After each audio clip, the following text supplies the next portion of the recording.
저는 좀 기계에 관해서 좀 둔하기도 하지만 아날로그 방식을 상당히 선호하는 편입니다. 그래서 어디 모임 가면 목사들은 전부 다 이거 갖고 다니거든요. 저는 페이퍼 설교를 끝까지 고수를 했는데 오늘 처음으로 제가 이걸로 한번 제 원드라이브에는 이쪽 저쪽 제가 공부했던 버밍엄 대학교나 이 도서관이 다 들어와 있어서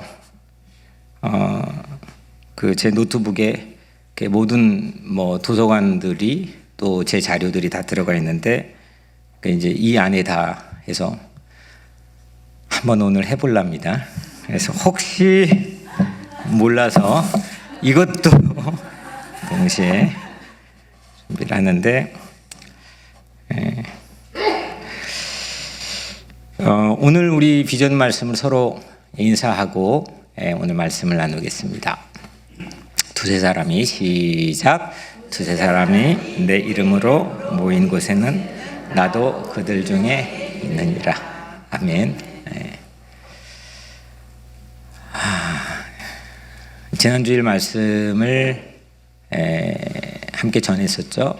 노아 방주 전시관, 노아 방주 탐사를 다녀와서 노아 이야기를 함께 나누었습니다. 거기에서 했던 몇 가지 질문들을 우리 같이 한번 나눠보면, 홍수가 커요, 작아요? 역시 제 함정에 또 빠지셨군요. 노아 홍수는 크죠? 홍수가 작지는 않죠. 지질학자가 언급했던 걸 제가 가져와서 소개를 했는데, 토양 액화, 흙의 마찰력이 떨어져서 엄청난 홍수가 일어날 때 흙이 뜨죠. 그래서 흙 자갈이 거의 100km 시속 100km의 속도로 이동하면서 모든 것들을 봐준다. 그래서 토양 액화로 그랜드 캐년 협곡을 만들었을지도 모른 추정, 그 정도로 홍수가 컸다. 홍수는 결코 작지 않다. 그럼 방주는 커요, 작아요? 조금 약간 혼동이. 아니요, 그냥 내 방주가 크냐고 물어봤어요. 방주 커요, 작아요? 제가 방주 전시관 갔다 와서 안 갔다 온 분들도 그것만 기억하면 된다고 그랬잖아요. 보니까 그냥 커요.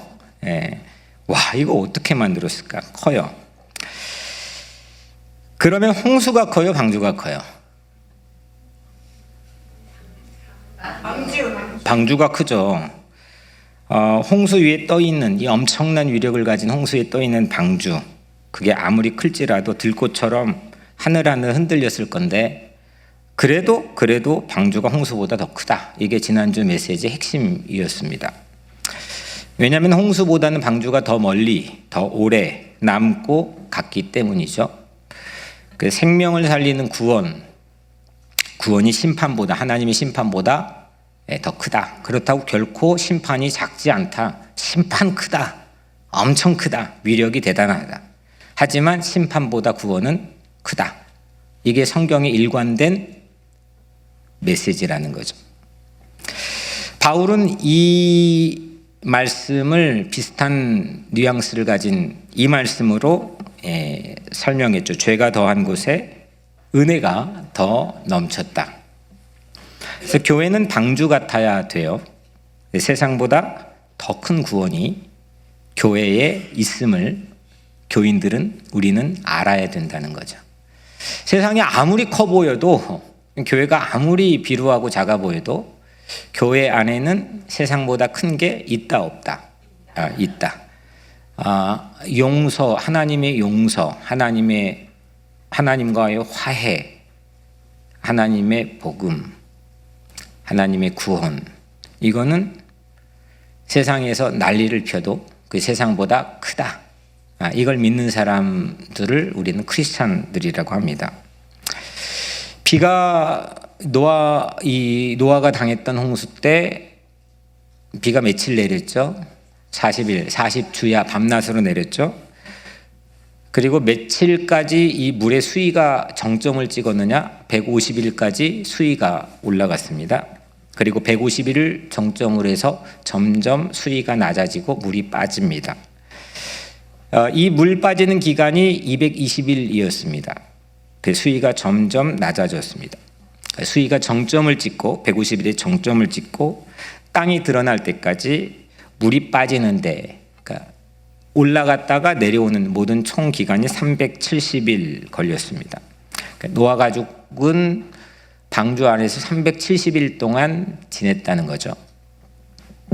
노아가 601세 되던 해, 그러니까 성경에 나와 있는 나이 계산입니다. 601세 되던 해 2월 27일 노아 가족은 드디어 370일 동안 머물렀던 방주에서 문을 열고 나와요. 그리고 육지에 땅에, 마른 땅에 처음 발을 내디뎌요. 어땠을까요? 8장 18절에 그 장면이 펼쳐지는데 그냥 훅 하고 지나가기엔 조금 아쉽죠. 노아가 370일 동안 세상 쓸어버린 이 엄청난 홍수가 정점을 찍었던 수위가 점점 빠지더니 묻이 드러났어요. 그래서 문을 열고 가족들이 다 나와서 처음 발을 탁 내딛는 거예요. 그 장소는 성경의 8장 4절, 창세기 8장 4절에 아라랏 산이라고 되어 있죠. 제가 구글 맵을 쳐보니까 지금도 동일한 명칭으로 터키 가장 동쪽 경계선에 아라랏 산이 나옵니다. 사진도 여러분들 볼 수가 있습니다. 만년설이 덮여 있는 해발 5,100m의 아라랏 산에 노아의 방주가 정박을 하고 문을 열고 처음 땅을 디뎠습니다. 세상이 보였습니다. 제가 이제 구글맵 3D 시스템으로 그 정상에서 쭉 사방을 봤습니다. 눈 덮인 정상의 사방을 보니까 지평선이 끝이 없이 펼쳐져 있고 광야입니다. 노아의 시야에 무엇이 보였을까요? 딱 방주에서 나왔어요. 뭐가 보였을 것 같아요?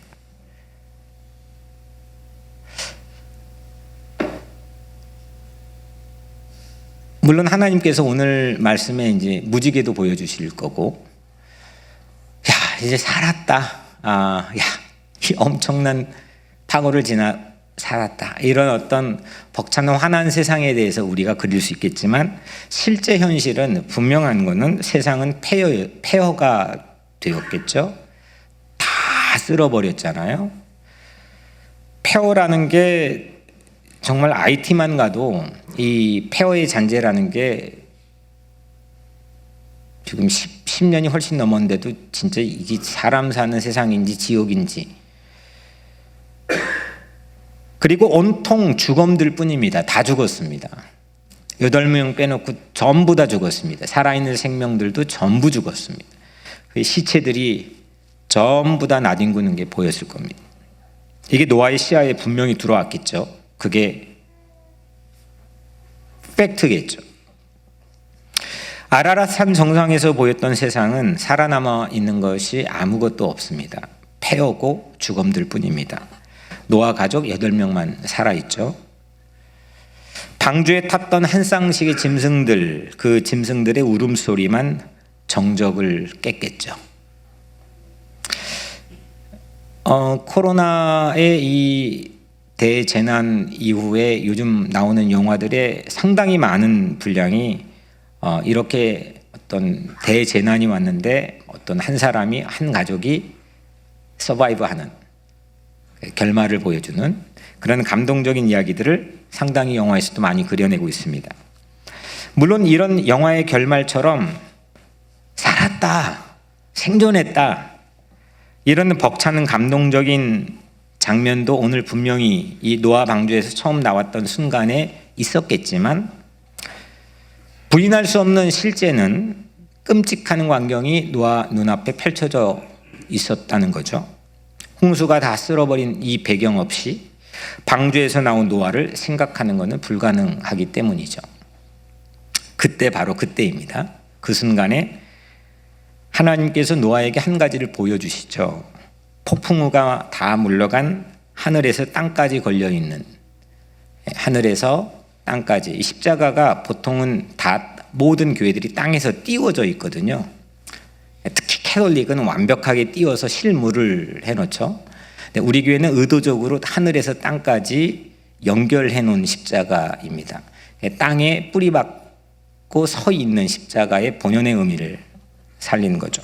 여튼 그렇게 땅에서 하늘까지 걸쳐져 있는 커다란 무지개를 하나님께서 노아에게 보여주셨죠. 노아는 그거 봤습니다. 13절에 내가 내 무지개를 구름 속에 두었노니, 그러니까 하나님의 무지개를 구름 속에 딱 세팅을 해 놓으셨습니다. 무지개는 이제 과학적으로 설명해 보면은 이 대기 중에 무수한 빗방울, 폭풍우가 지나간 그 자리엔 여전히 무수한 물방울이 대기에 있단 말이에요.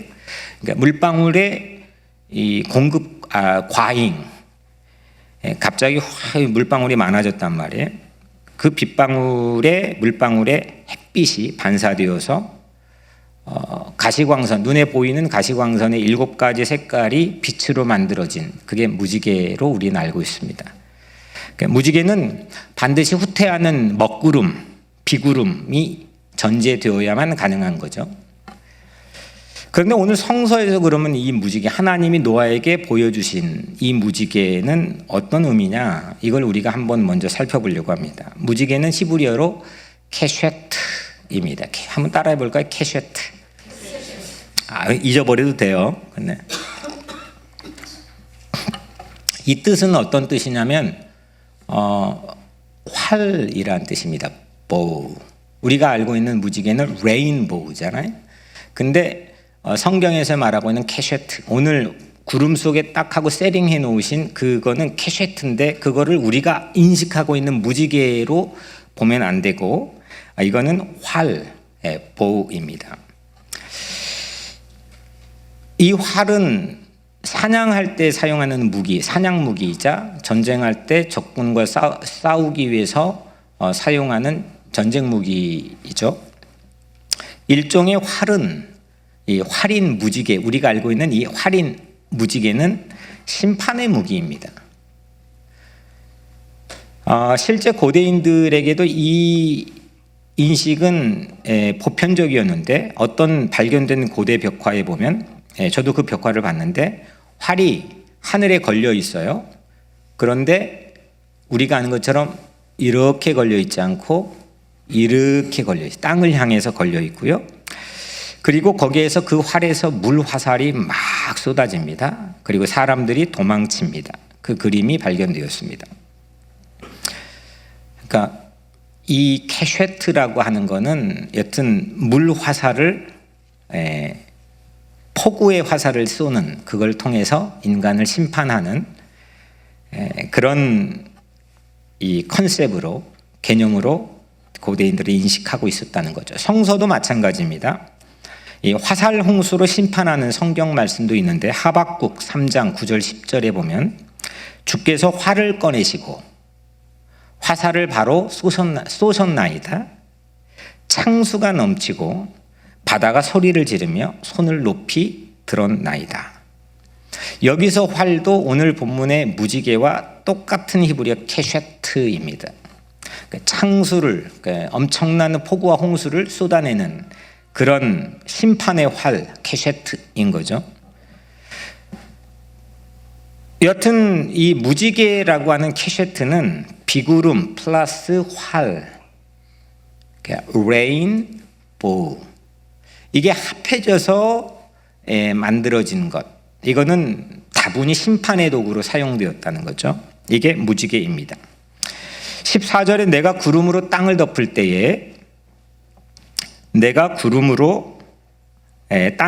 때에, 무지개를 구름 속에 두셨다는 거죠. 역시 제가 서툴렀습니다. 없어졌어요. 저는 안 되나 봅니다. 14절에 보면은 내가 구름으로 땅을 덮을 때에 무지개가 구름 속에 나타나면, 그러니까 노아가 비구름을 봤을 때 그러면 활이라고 하는 거, 활을, 그러니까 이 캐셰트를 구름 속에 딱 두었다는 거예요. 구름이 땅에 덮었을 때. 노아가 그 비구름을 봤을 때 어떤 느낌이 들었을까요? 아, 나는 살았으니까, 내 가족만 살았으니까 그냥 마냥 좋았을까요? 분명히 성경의 명색에 당대 완전한 의인으로 소개된 노아입니다. 그렇게 당대 완전한 의인으로 소개된 노아가 다 죽었는데 혼자 괜찮았다고 괜찮을까요? 의인이라고 보기가 쉽지 않죠. 아마 복잡한 마음이 섞여 있었을 겁니다.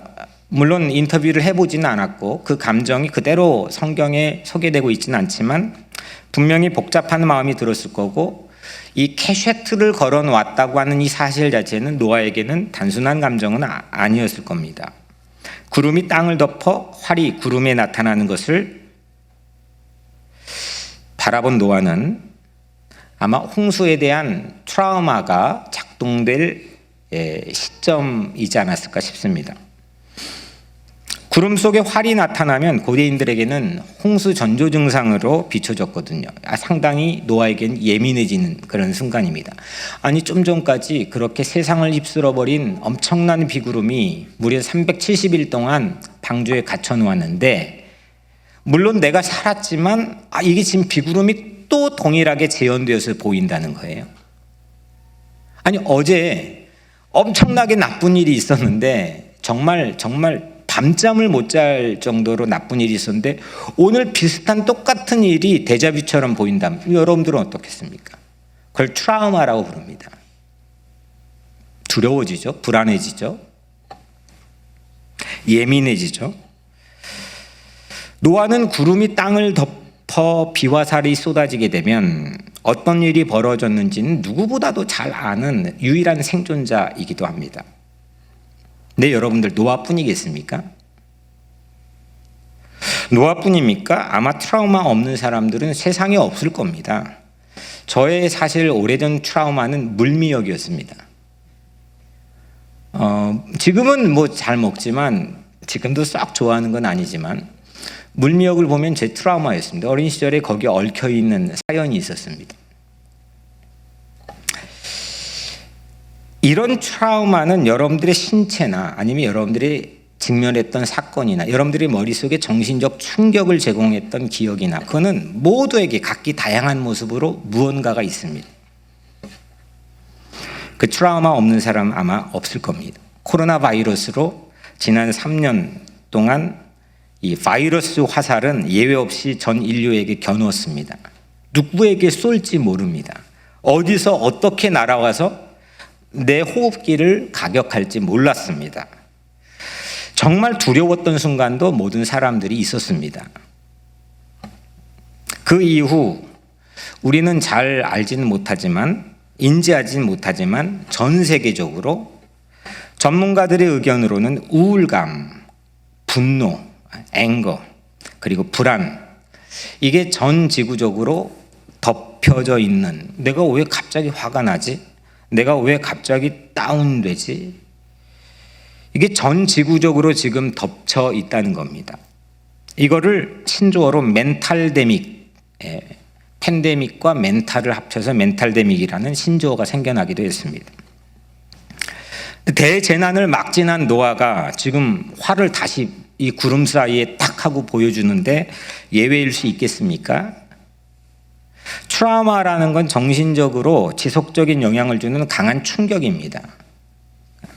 이게 깊이 뭔가 상처를 입었는데 안 보이는 거지만 분명한 감정으로 나오는 겁니다.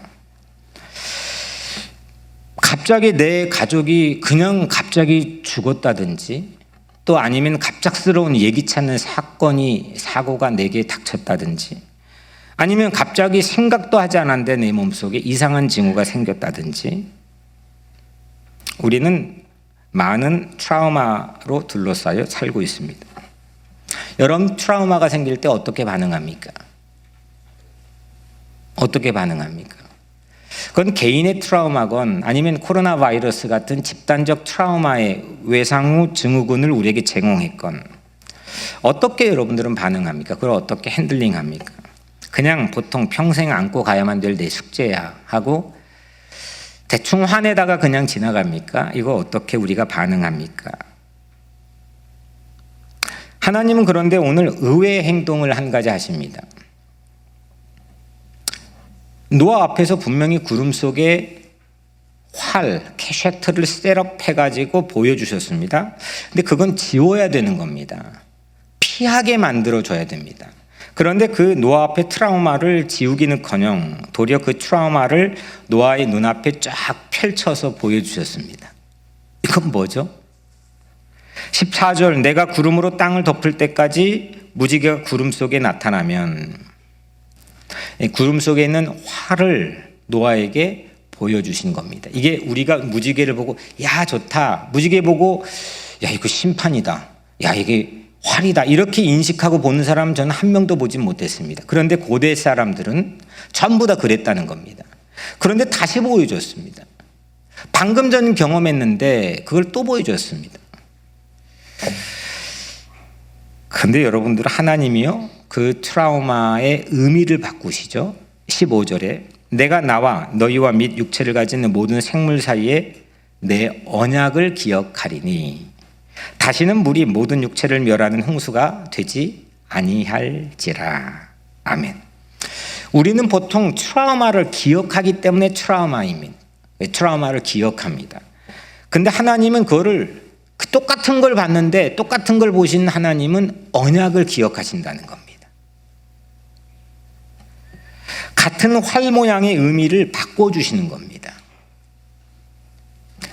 하나님께서는 활을 무지개로 바꿔주시고 심판을 언약으로 바꿔주신 거죠. 믿습니까? 네. 그 뒤로 노아도 같은 모양을 똑같이 보는데 마음이 달라졌어요. 그리고 그 뒤로 우리는 그 누구도 무지개를 보고 야 활이다, 무섭다, 공포다 이렇게 하지 않습니다. 희망이다, 새로운 약속이다, 길종가 보다 이렇게 반응합니다. 반전입니다. 오늘 말씀 제목처럼 첫 번째 대반전입니다. 신앙의 사건이라는 것은 하나님께서 이루신 거기 때문에 이런 대반전이 늘 우리 곳곳에 숨겨져 있다는 겁니다. 모양은 같은데 쉐입은 똑같습니다. 직면하는 건 똑같습니다. 그런데 심판에서의 구원으로 의미가 바뀌는 대반전입니다. 이런 사건이 우리에게 있다니까요. 이건 믿고 산다는 거니까요. 과거에는 구름 속 활을 보고 벌벌 떨었는데 이제는 그걸 보고 희망을 이야기하고 희망을 품습니다. 가급적 트라우마를 피하는 것이 사람들은 상책으로 여기죠. 안 보고 피하고 덮고 감추고. 그걸 심리학적 용어로 섀도우, 그림자라고 합니다. 윌리엄 밀러가 그 얘기를 했습니다. 안 지워지거든요. 그래서 감춰야 되거든요. 내 눈에서 멀어지게 밀쳐둬야 되거든요. 그게 사람들의 반응입니다. 넷플릭스에 요즘 또 한국 드라마가 세계 1위를 했습니다. 기사를 보니까 그 제목이 더 글로리 아시나요? 네. 안 보신 척 하지 마시고. 네. 그 이야기를 잠깐 줄거리의 내용은 이런 겁니다. 고등학교 때 한 여자 학생이 학교 폭력에 상처를 입습니다. 상처를 이 학교 폭력, 그 학폭이라고 하죠. 그 중에 가장 이제 심한 걸로 이렇게 보여주는 게 그거랍니다. 고데기, 머리 하는 고데기. 그 뜨거운 고데기로 이 온몸을 지집니다. 그래서 온몸의 상처가 그대로 남습니다. 18년 동안이나 이 주인공은 몸에 지니고 삽니다. 그리고 18년 동안 복수를 준비합니다. 그리고 복수에 성공합니다. 세계가 열광한 이유는 아마도 상처를 그대로 지니고 보여주는 채로 정의가 결국 이겼기 때문입니다. 대리만족인 거죠. 여러분들, 세상은 정의가 이기는 확률이 매우 드문 것처럼 우리에게 보여줍니다. 뭐 해도 될까? 부딪혀봐도 될까? 일제시대 강제노동으로 징용된 피해자들은 정말 끔찍한 삶을 살았습니다. 대법원이 일본이 그들에게 배상을 해야 한다는 판결을 내렸습니다. 근데 그 판결마저 아무것도 없던 일처럼 무시해버린 일이 지난주 발생했습니다. 분명 이거는 민족의 집단 트라우마를 자극하는 겁니다. 분명히 우리 위안부 할머니들은 14세, 15세, 16세 때 무자비하게 끌려갔는데 그걸 돈을 벌려고 끌고 갔다고 그렇게 말합니다. 이거는 집단적 트라우마를 자극하는 겁니다. 약자에게 겸손한 친절을 베풀고 불의한 권력 앞에서는 의분으로 용기 있게 맞설 수 있는 정의로운 힘, 그 힘은 세상에서 점점 힘을 잃어가는 것처럼 보입니다. 안 되나 보다. 약자에게 거꾸로 당당하고 불의한 권력 앞에 비겁해 보이는 게 훨씬 힘을 얻고 득세하는 것처럼 보입니다. 안 되나 보다. 이런 세상에서 어떻게 살 것인가? 이런 세상을 우리의 자녀들에게 어떻게 물려주고 어떻게 설명해야 되는 건가? 트라우마라고 하는 건 그렇게 두리뭉실 지나가면 되는 것인가? 피해가야지. 개인 트라우마, 집단 트라우마가 내 주변 곳곳에서 다양하게 지뢰밭처럼 도사리고 있습니다. 밟으면 터집니다. 이게 곳곳입니다. 트라우마 앞에서 우리는 과연 지고 말까요? 그게 개인이건 집단이건 이 지뢰밭 터지면 그냥 그렇게 터지게 해야 되는 걸까요? 운이 나쁜 걸까요? 그렇게 정의는 그냥 져야 되는 걸까요? 넷플릭스의 그 드라마는 그걸 이게 극 중에서 극 대본 김은숙이라는 작가 그렇게 바꿔놓은 거죠. 그런데 세상의 실제 현실에서는 결코 그렇지 않습니다. 그냥 다 지나 보다, 안 되나 보다. 근데 결코 그렇지 않아요. 우리는 트라우마를 볼 때 트라우마를 기억하지만 하나님은 같은 트라우마에서 언약을 기억해 주시거든요.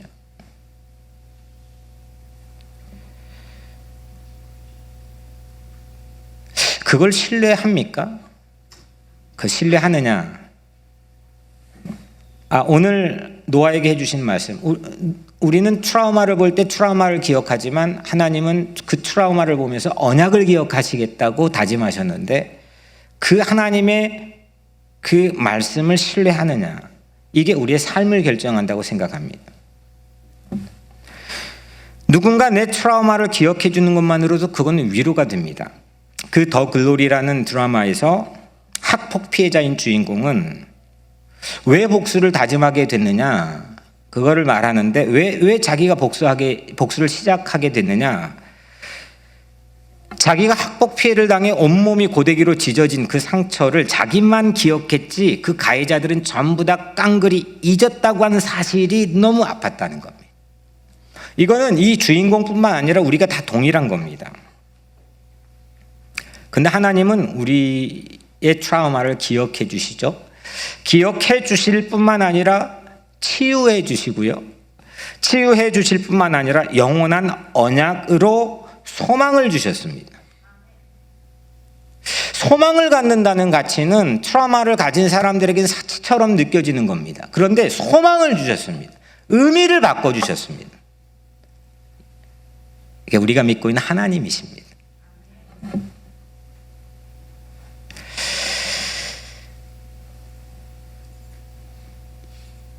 어떤 이는 평생 심판의 활 아래 살지만 늘 그냥 무슨 일을 하든 자기 엄브렐러는 우산은 그냥 심판의 활 아래입니다. 그런데 어떤 이는 동일한 쉐입 안에 동일한 사건 안에 살지만 희망의 무지개 아래 사는 사람들도 있습니다. 우리는 어떤 삶을 살고 있습니까? 그래서 우리는 하나님을 믿어야 합니다. 믿음이 치유거든요.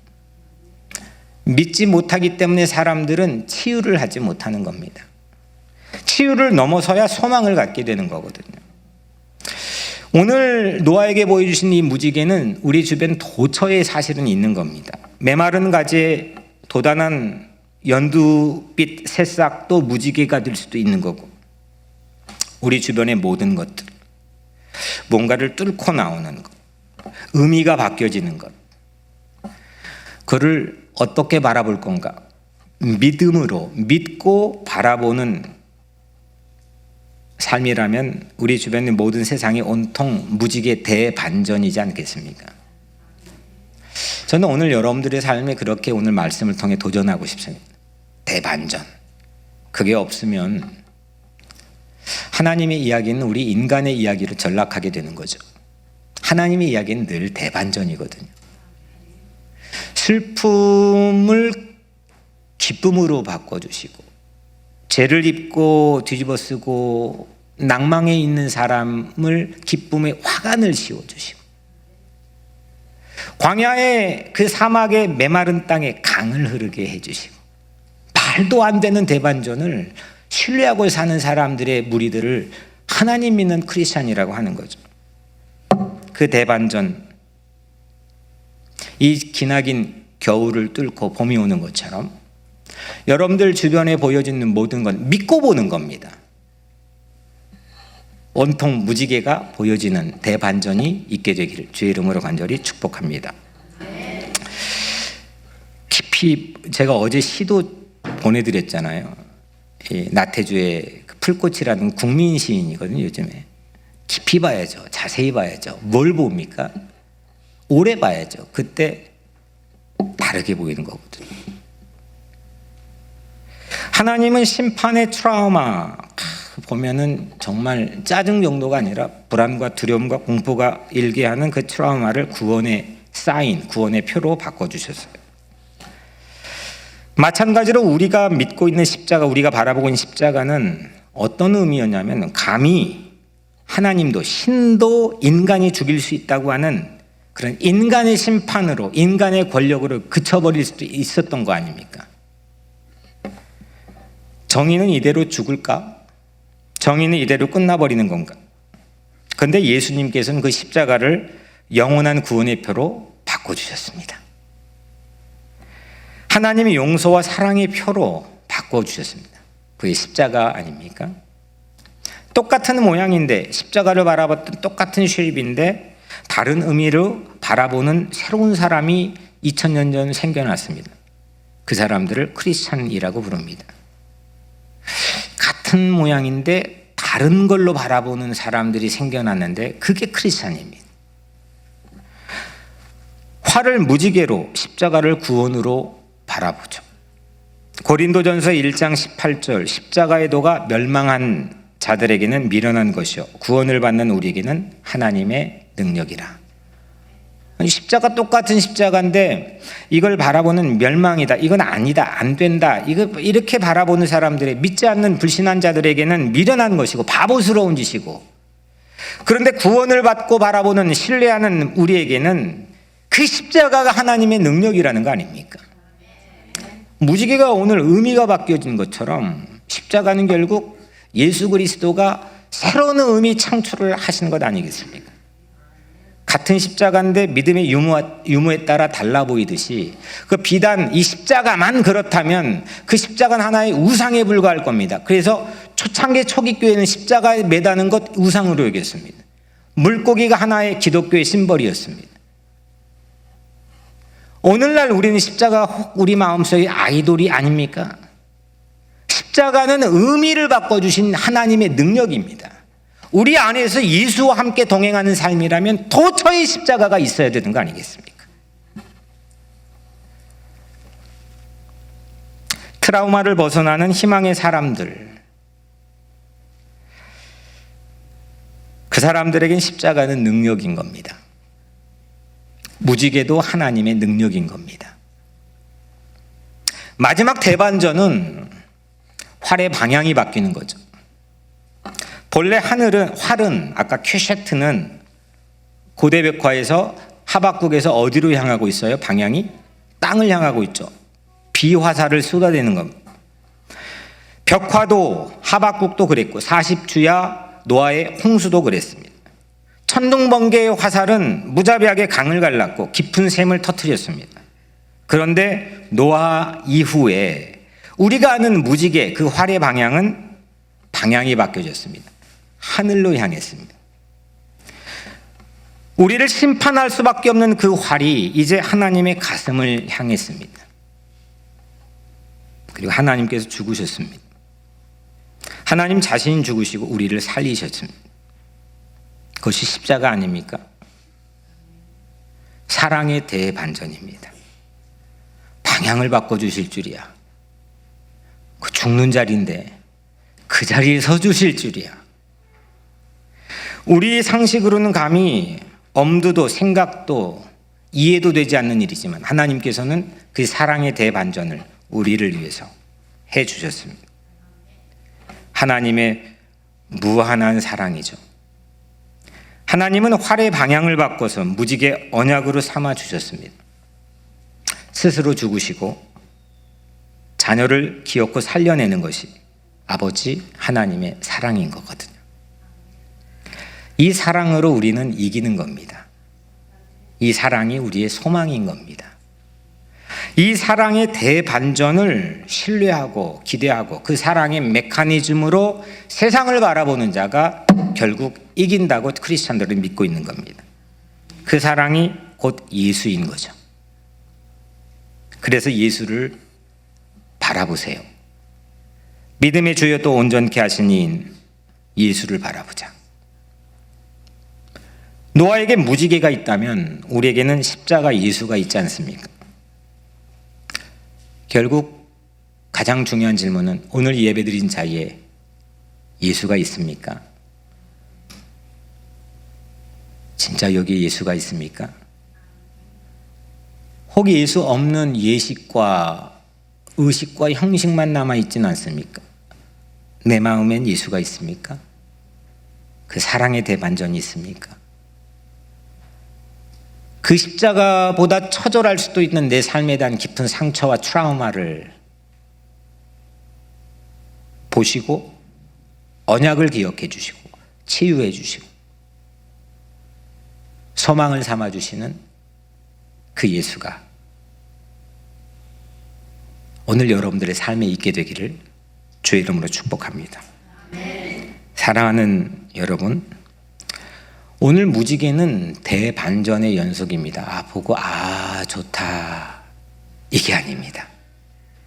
대반전의 시리즈입니다.